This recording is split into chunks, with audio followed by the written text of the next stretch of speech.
안녕하세요 구독자 여러분, 돈 찍는 TV의 돈 찍는 기계입니다. 오늘은 2020년 11월 10일 오전 8시 3분 정도 지나고 있습니다. 녹화하고 올리면 한 9시 정도 되겠네요. 오늘 아침에 급하게 이렇게 방송을 킨 이유는 시장 상황이 180도 달라지는 이벤트가 있었습니다. 한번 알아보도록 하겠습니다. 네, 바로 이 소식인데요. 화이자에서 백신을 개발해 갖고 중간 발표를 했는데 그 임상실험에서 90% 이상의 예상 밖으로 높은 예방 효과를 보였다는 소식에 뉴욕 증시가 갑자기 급등했습니다. 저는 그래서 어제 요새 뉴욕은 미국 시장은 서머타임이 끝나고 11시 우리나라 시간으로 오후 11시 반에 열리거든요. 근데 보는데 10시 정도 됐는데 갑자기 주가가 막 프리마켓이죠. 선물시장이 막 뛰기 시작합니다. 그래서 보니까 뭐 5%, 6%까지 다우존스가 올라가는 그런 걸 처음 봤습니다. 저도 6%까지 올라가는 걸 처음 봤어요. 다우존스가 지난 3월 달에 코로나 맞고 나서 반등할 때는 5%까지 올라가고 막 그런 걸 봤는데 6%는 처음 봤습니다. 그만큼 시장이 환호한다는 얘기였습니다. 이제 이 중요한 이슈가 이제 생겨버렸어요. 그래서 화이자가 이렇게 90% 이상의 예상 밖의 높은 예방 효과를 보였다는 소식이 들려지자 시장이 이제 환호하기 시작한 거죠. 안 그래도 트럼프와 바이든 때문에 이렇게 어떻게 될까 막 조리다가 바이든이 우세 쪽으로 가니까 시장이 좀 다시 화랑으로 리스크온을 켰는데 거기다가 이 화이자가 이런 예상 밖의 높은 예방 효과의 그 중간 보고서를 발표하자마자 주식시장이 화랑이 됐습니다. 저는 지금 솔직히 말씀드리면 다른 거 다 차치하고 마스크 안 쓰는 세상이 좀 됐으면 좋겠습니다. 아마 지금 제 강의 들으시는 분들은 다 같은 생각이실 거예요. 그래서 일단 코로나 백신 이게 개발이 됐습니다. 그러면 두 가지입니다. 이제까지 저희 본 방송에서 밀고 있었던 신재생 에너지, 뭐 2차 전지 이런 거 아무 상관없습니다. 그들은 갈 길 가는데 중요한 것은 이 화이자 백신을 개발했기 때문에 이제까지 그 진단키트주, 이제 진단키트주는 이제는 버리셔야 될 때가 왔습니다. 진단키트주는 코로나 대표적인 수혜주였죠. 그리고 다른 백신하는 개발 회사들, 우리나라에서 백신하는 개발 회사들이 몇 개 있죠. 이제 화이자가 이렇게 치고 나가 버렸으니까 조금 이제 그쪽도 센티멘탈이 안 좋아질 겁니다. 그러니까 좀 대응 전략을 좀 짜보도록 하겠습니다. 전체적으로 한번 다시 상기해 보면 화이자의 90% 이상의 효과 좋은 백신 개발로 시장 상황이 180도 바뀌었습니다. 시장 상황, 시황이 완전히 바뀐 겁니다. 게다가 더 중요한 것은 11월 말에는, 이번 달 말이죠, 모더나에서도 중간 결과 발표가 있을 예정이에요. 근데 그게 만약에 이렇게 긍정적일 경우에는 진짜 슈퍼 산타 랠리가 가능할 수도 있습니다. 그래서 이제 주도적 변화에 서막일 가능성이 큽니다. 오늘부터. 나스닥 빅테크에서, 나스닥은 어제 빠졌죠, 아시다시피. 코로나 피해주로 올 겁니다. 그러면 코로나 피해주의 대표적인 종목들이, 대표적인 섹터가 어디냐? 항공, 여행, 카지노 관련주들이에요.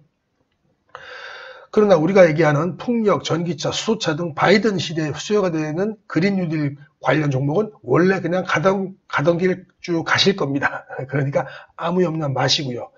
요거 이제 그러면 제가 종목을 전체적으로 보여드리기 전에 한번 어저께 미국 상황을 좀 보겠습니다.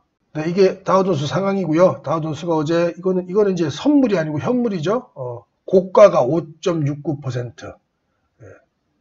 그리고 종가가 2.95%로 끝났습니다. 딱 갭 상승해서 고점을 뚫었다가 좀 밀린 게 있습니다. 왜냐하면 이게 그런 이유가 있습니다.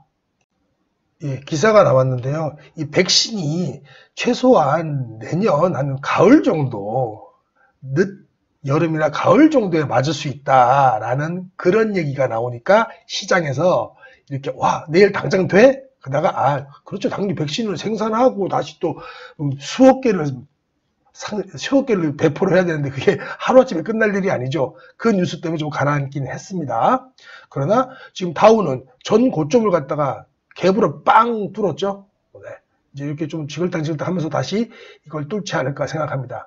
다우존스는 당연히 대표적으로 코로나 피해주가 많으니까 다우가 떴지만 나스닥은 이제 가라앉았습니다. 나스닥은 최고가를 갖다가 갱신한 후에 좀 가라앉았는데요. 이렇게 보면 뭐 꼭 쌍봉인 것 같기도 하고 이것까지 치면 쓰리봉인 것 같기도 하고 기술적으로는 여기서 맞고 내려와서 크게 좋아 보이진 않습니다만 이제 나스닥은 빅테크주들이 많고 또 코로나 수혜주들이 많기 때문에 이런 거니까 이거는 크게 상관할 거 없을 것 같고요. 그럼 우리가 대표적으로 우리나라 반도체 지수는 어떨까? 필라델피아 반도체 지수는 물론 갭상승에서 올라갔다 내려오긴 했지만 그래도 여전히 하늘을 뚫고 가고 있으니까 우리나라 반도체 종목들은 전혀 이상 없습니다. 그리고 가장 중요한 요거 한번 볼게요. 보잉 같은 경우는 코로나 피해주를 이렇게 와갖고 계속 누워 계시다가 이제 결국 이거 보세요. 어제도 13.71% 갭상승에서 떴는데 이제 이 항공사가 시작이 된 것 같아요. 기술적으로도 그렇고 지금 센티멘탈로도 그렇고 펀더멘탈로도 그렇고 그래서 우리나라도 이제 항공사를 쭉 봐줘야 되겠죠. 오늘 뭐 이렇게 갭상승이 있을 겁니다. 그럼 이제 전체적으로 대응 전략 한번 짚어보겠습니다. 기관 매니저가 오늘부터는 코로나 관련 직접 수혜주였던 진단키트주와 백신 개발 관련주들을 장 초반부터 막 던질 거예요. 던질 확률이 큽니다. 그럼 장 초반에 확 밀리고 반발 매수세가 들어오기도 하는 시간이 있을 거예요.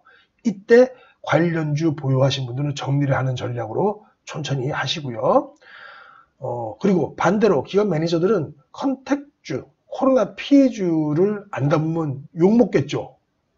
그러니까 대표적인 코로나 피해주였던 항공, 여행, 카지노 주를 막 담을 거예요. 시초가부터 시작해갖고. 그럼 또 장 초반 미국처럼 저렇게 윗골이 달린 음봉이 생길 확률도 있어요. 그러니까 차분히 오전 피크 거래량 지나고 나면 점심시간이나 해서 또 혹은 장 막판 상황 보고 줍줍 하시면 될 것으로 보이고요. 오늘 하루에 왕창 들어가는 것은 매우 리스키합니다. 또 오늘 하루에 왕창 코로나 피해주를 파는 것도 리스키합니다. 그러니까 차분하게 이번 주 내도록 분할 매수 전략으로 임하시면 됩니다. 코로나 피해주를 금방 들어가셨던 분은 아마 수익률이 안 좋을 거예요. 그렇지만 이걸 갖다가 빨리 리스크 해지를 해가지고 코로나 피해주로 갈아탄다면 그게 금방 회복되니까요. 크게 염려하지 마시고요. 종목은 일단 당연히 항공은 우리나라는 대한항공, 아시아나항공 보시면 되고요. 항공주는 하나투어, 모두투어, 노란풍송 정도 보시면 되고요. 카지노는 파라다이스, GKL, 강원랜드 이 정도로 봐주시면 되는데 또 면세점주를 빠질 수 없죠. 호텔신라, 현대백화점 이렇게 봐주시면 됩니다. 그러나 오늘 저녁에 시장과 수급이 항상 정답을 알려줍니다. 그러니까 오늘 저녁 그 답안지를 가지고 다시 한번 방송하도록 하겠습니다. 네, 이상 오늘 아침 방송 마치고요. 오늘도 시장 잘 대응하셔서 성공적인 투자하시기 바랍니다. 이상 돈 찍는 TV의 돈 찍는 기계였습니다. 감사합니다.